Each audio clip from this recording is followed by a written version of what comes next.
ታዬ ደንዳ በብርቱካን ጉዳይ ዝምታውን ሰብሮ በርከት ያሉ ጥያቄዎችን አንስቷል። በቅድሚያ እንኳን ለፊቼ ጨምበላላ በዓል አደረሰን ሲቀጥል ፋና ብሮድካስቲንግ በብርቱካንና በኢቢኤስ ጉዳይ ላይ የሰራው ዶክመንተሪ አይቻለው በሌሎች ቻናሎችም ተላልፎ ሊሆን ይችላል። ዓላማው ህዝብ ከሐሰተኛ መረጃ እንዳይደናገር እውነትን የማውጣት ጥረት እንደሆነ ተገልጿል። የተባለው ከልብ ከሆነ ለህዝብና ለእውነት በዚህ ፍጥነትና ጥልቀት መቆርቆር የጀግንነት ኒሻን ይገባል ይሆናል። ችግሩ የማጣሪያ ጥያቄዎች መኖራቸው ነው። በዚህ ጉዳይ እንደ ግልም እንደ ህዝብም ብዙ ማለት ይቻላል። ለአሁኑ 5 ነጥቦችን እንመልከት ሲል አስነብቧል። እኛ ግን የተወሰኑትን እናያለን። መጀመሪያ የጎደሉ የዶክመንተሪው ክፍሎችን መፈተሽ ነው። ብርቱካን ተመስገን ህዝብን ለማሳሳት በሴረኞች ተመልምላ የሐሰት ድራማት መተወኗ ከዶክመንተሪው ሰምተናል። የፖለቲካ ቁማር መሆኑን በግልጽ የተነገረው ህዝብ ነገሩን በቀጥታ ለማመን የሚቸገር ቢሆንም ሴራውን ሸርቧል የተባሉ ሰዎች ተጠቅሰዋል። ሊመለሱ የሚገባቸው ጥያቄዎች ግን አሉን። በሀገራችን ነባራዊ ሁኔታ ተጨባጭ ተደፍረው ከህይወት ጎዳና የወጡ በርካታ ሴቶች እያሉ ሴረኞቹ ድራማ መስራት ለምን አስፈለጋቸው?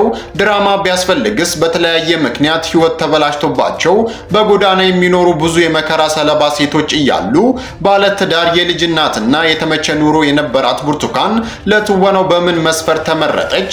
የኢቢኤስ ጋዜጠኞች የድራማው አካል ከሆኑ ቢያንስ ብርቱካን ከአዲስ አበባ ሳትወጣ ድራማውን ለምን በአየር ላይ አዋሉ? ከትወናው በፊት የብርቱካን ስልክ ተጠልፎ ከሆነ ለምን ድራማው ከተጋለጸ በኋላ የብርቱካን ስልክ እንደሚጠለፍ እየታወቀ ሴረኞቹ እንዴት በቀጥታ ደውለው ድምጻቸውን አስቀዱ? ለዶክመንተሪው ግብአት ለመጨመር ይሆን? የብርቱካን ህይወት አደጋ ላይ መሆኑ ተነግሯት ስልኳን ጥላ ፋኖች ወዳሉበት እንድትሸሽ ሲነገራት ምንን ተማምና ሳትሸሽ ቀረች? የአካውንቲንግና ፋይናንስ ዲግሪ ያላት ብልሴት ማምለጥ አቅቷት ይሆን ሲል በርከት ያሉ ጥያቄዎችን አንስቷል።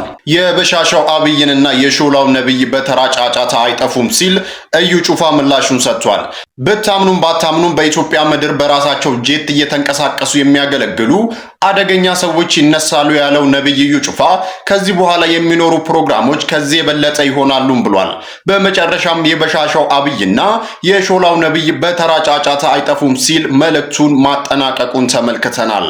በብርቱካን ጉዳይ ላይ ኢቢኤስ ዩቲዩብ ላይ በጫነው ቪዲዮ ላይ ደምቢዶሎ የሚል ስም አላነሳችም ሲሉ ነበር ብዙዎች። በመንግስት ሚዲያዎች በኩል ግን የወጣው መረጃ የሚያሳየው ይሄንን ነው። ሀረማያ ዩኒቨርሲቲ ነው የመጀመሪያ ምድብ የነበረ። ከመጣው በኋላ መኪና ላይ እንገናኛለን። የት እየሄድሽ ነው እላታለሁ። አይ ዩኒቨርሲቲ ደርሶኝ እየሄድኩ። የት ነው የደረሰሽ? ደምቢዶሎ ዩኒቨርሲቲ ስለኛለች። በላይነሽ ነው የምትባል በሰዓቱ። ከዚያ እና ታዲያ እኔ እኮ እንዲሆኑ በቃ እንድሄድ አልፈለኩም። ምክንያቱም አባቴን አስታውስበታለሁ። እዚያ እንሂድ እንዴ? አይ መጀመሪያ ጠይቃቸው ሄርን ይዛኝ ሄደች።